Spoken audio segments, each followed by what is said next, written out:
Hello my dear students, welcome to your master chem channel. कैसे हैं प्यारे बच्चों? Very good. आज मैं Amarashankar Yadav master chem channel की तरफ से क्लास 10th के बच्चों को वीडियो लेकर आया हूं कार्बन एंड इट्स कंपाउंड। आज के वीडियो में प्यारे बच्चों हमारा डिस्कशन होगा कोल एंड पेट्रोलियम।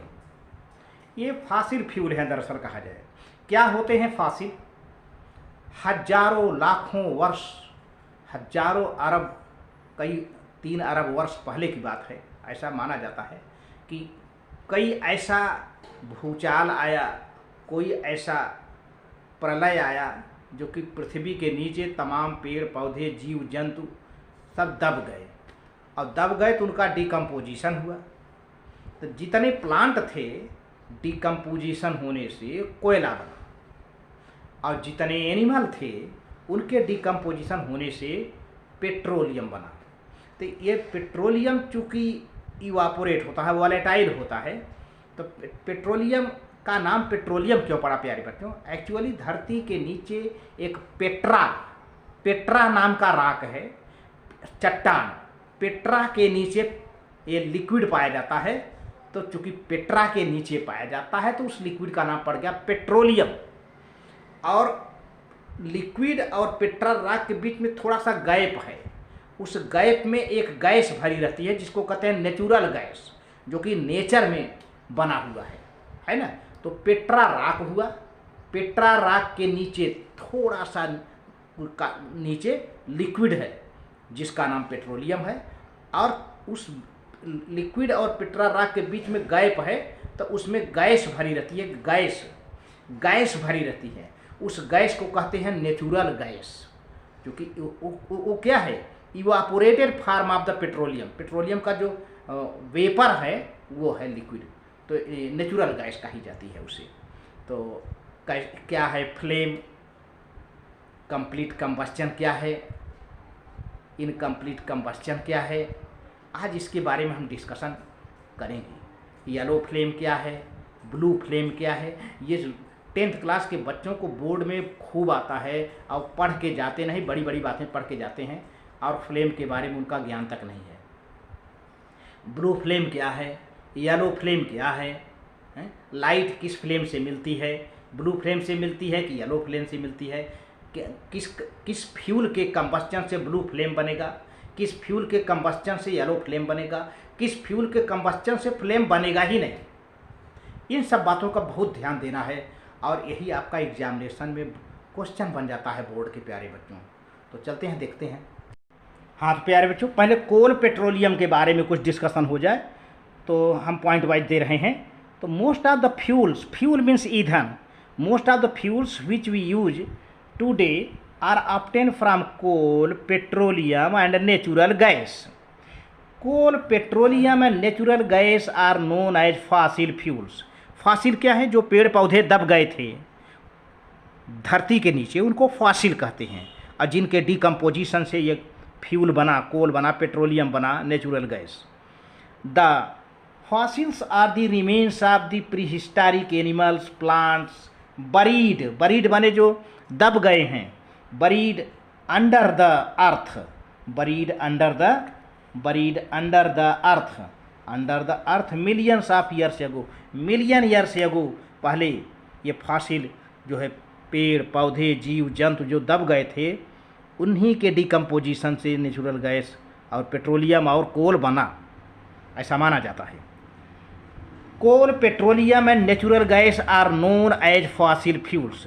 क्योंकि coal, petroleum, natural gas fossil fuel के डिकम्पोजिशन से बने हैं, इसलिए इनको फॉसिल फ्यूल भी कहते हैं। Because they were formed by the decomposition of the remains of the prehistoric plants, animals, fossils buried under the earth long ago. लाखों करोड़ों वर्ष पहले, मिलियन ईयर्स पहले ये प्लांट एनिमल धरती के नीचे दब गए थे, उनका डिकम्पोजिशन हुआ और ये कोल, पेट्रोलियम, नेचुरल गैस बना। Coal is the mixture of compounds of carbon, hydrogen and oxygen and some free carbon, small amounts of nitrogen, sulphur compounds are also present in coal. प्यारे बच्चों, कोयला क्या है? कोयले में क्या होता है? कार्बन होता है, हाइड्रोजन होता है, ऑक्सीजन होता है, कभी कभी थोड़ी मात्रा में नाइट्रोजन होता है, और कुछ सल्फर भी देखा गया है कोल में। हाउ कोल वाज फार्म्ड, आखिर कोयला बना कैसे, कोयला बना कैसे?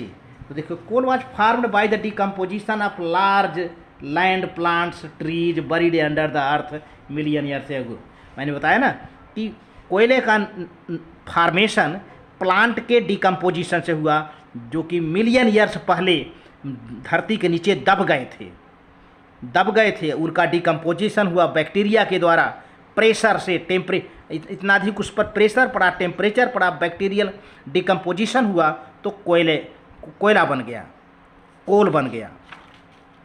How petroleum was formed, petroleum is a dark coloured viscous and fall smell crude oil.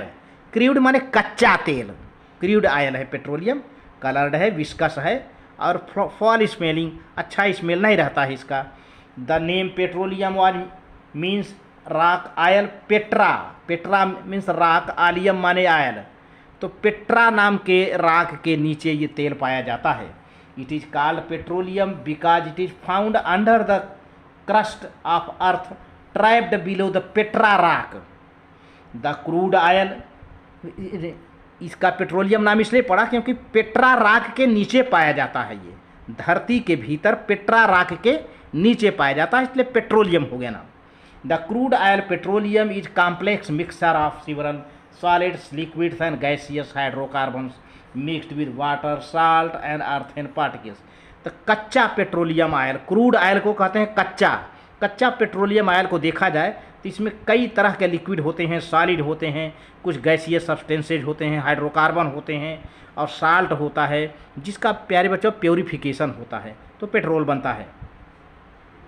Petroleum oil and natural gas were formed by the decomposition of remains of extremely small plants, animals buried under the sea millions of years ago. Natural gas is above this petroleum. This conversion took place in absence of oxygen. There was a effect of pressure, heat and activity of bacteria during the decomposition। तो प्यारे बच्चों, मैंने बताया था कि million years पहले जैसे plant दब गए वैसे एनिमल भी दब गए थे। इतना अधिक प्रेशर बढ़ा, टेम्परेचर बढ़ा, बैक्टीरियल एक्टिविटी हुई, जिससे उनका डिकम्पोजिशन हुआ। डिकम्पोजिशन होने के बाद पेट्रोलियम बन गया। अब फ्लेम का बात है। फ्लेम क्या चीज़ है? A flame is a region where combustion और burning of gaseous substances takes place. Gaseous substance होते हैं, उनका बर्निंग होता है। And the flame is produced only when gaseous substance burn. जब कोई गैसियस सब्सटेंस का जलता है तभी फ्लेम बनता है। गैसियस सब्सटेंस से ही फ्लेम बनता है, ध्यान दीजिए, गैसियस सब्सटेंस से ही फ्लेम बनता है। All gaseous fuels burn with flame but only those solid and liquid fuels which vaporise on heating to form gas burn with flame.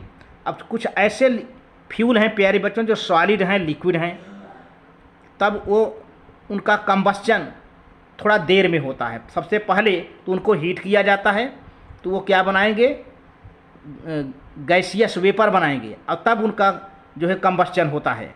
Example, cooking gas LPG is a gaseous fuel which burn with flame but wax and kerosene are solid and liquid. देखा जाए तो wax मोम होता है और kerosene oil, मोम तो solid होता है, केरोसिन ऑयल लिक्विड होता है। अब ये कैसे जलेगा? तो विच वेपराइज, पहले इनको जब हीट करेंगे तो वेपराइज होगा, वेपर बन के गैस बनाएगा, तब क्या होगा, ये बर्न विद फ्लेम से होगा। तो फ्लेम से ही जो फ्लेम होता है वो गैसियस सब्सटेंस से ही बनता है। तो flames are two types, blue flame और येलो फ्लेम। अब समझ लीजिए ब्लू फ्लेम और येलो फ्लेम क्या है। व्हेन द ऑक्सीजन सप्लाई और air supply is sufficient then the fuel burn completely producing a blue flame. जब अधिक मात्रा में ऑक्सीजन होगा तो हमें ब्लू फ्लेम मिलता है और फ्यूल कंप्लीटली बर्न होता है, फ्यूल का कंप्लीटली कंबस्चन होता है और जिससे हमें ब्लू कलर का, नीले रंग का फ्लेम मिलता है। और जैसे LPG burn in gas stove with blue flame, LPG liquid petroleum gas जो ब्लू फ्लेम के साथ जलता है। Blue flame is non luminous non light giving flame the LPG Burns completely. जिस फ्यूल का कंप्लीट कंबस्चन होता है वो ब्लू फ्लेम बनाता है और ब्लू फ्लेम से लाइट नहीं मिलती है, इसीलिए उसको ब्लू फ्लेम को हम क्या कहते हैं, non luminous. Non luminous non luminous non luminous means not light giving flame. जिस फ्लेम से लाइट न मिले वह नॉन ल्यूमिनस फ्लेम होता है प्यारे बच्चों। अब देखते हैं येलो फ्लेम क्या है। व्हेन ऑक्सीजन सप्लाई और एयर सप्लाई इज इनसफिशिएंट। प्यारे बच्चों, कंबस्चन में जब ऑक्सीजन की सप्लाई या एयर की सप्लाई पर्याप्त नहीं होती है, कम होती है, देन फ्यूल बर्न इनकम्प्लीटली। तब फ्यूल इनकम्प्लीटली कंबस्चन, फ्यूल की बर्निंग इनकम्प्लीट होती है, पूरी तरह से नहीं जल पाता है। And producing mainly yellow flame, और तब पीले रंग का फ्लेम बनाता है। येलो फ्लेम प्रोड्यूस लाइट, तो पीले रंग का जो फ्लेम होता है वह लाइट प्रोड्यूस करता है। एंड हेंस ल्यूमिनस, इसको ल्यूमिनस कहते हैं, means light producing flame. Example wax, candle, मोमबत्ती। अब कुछ ऐसे फ्यूल हैं प्यारे बच्चों, थोड़ा सा फ्लेम बनाते हैं क्योंकि उसके अंदर कुछ मटेरियल होता है, तो गैसियस, जब जलाते समय गैसियस स्टेट में आ जाता है तो थोड़ा सा फ्लेम बनता है, नहीं तो उसे चमकता रहता है, वैसे ग्लो चमकता रहता है। जैसे कंडी हुआ, लकड़ी हुआ, तो उसमें हल्का सा फ्लेम बनता है जब तक वह मटेरियल उस लकड़ी के अंदर रहेगा, तो जिसका वेपर बनेगा, तो बाकी तो चमकता रहता है। तो फ्यूल्स बर्न विदाउट फ्लेम, ऐसे ईंधन जो कि बिना फ्लेम के जलते हैं। Those solids and liquid fuels which do not vaporise on heating burn without producing flames. Coal, charcoal, coal है, कोल पत्थर का कोयला जिसे कहते हैं, कोल पत्थर का कोयला। और चारकोल प्यारे बच्चों, लकड़ी के कोयले को चारकोल कहते हैं, जो लकड़ी वाला कोयला होता है उसको चारकोल कहते हैं। कोल, charcoal burn in angithi without producing flame. देखिए कोयला जलता रहता है अंगीठी में ना, अभी चाय की दुकान पर देखो तो कोयला धधकता रहता है, हल्की हल्की उसमें लव आती है, लेकिन कोई मतलब नहीं है, वो चमकता रहता है, जो है लाल लाल चमकता रहता है, ग्लो करता रहता है। तो burn in angithi without producing flame.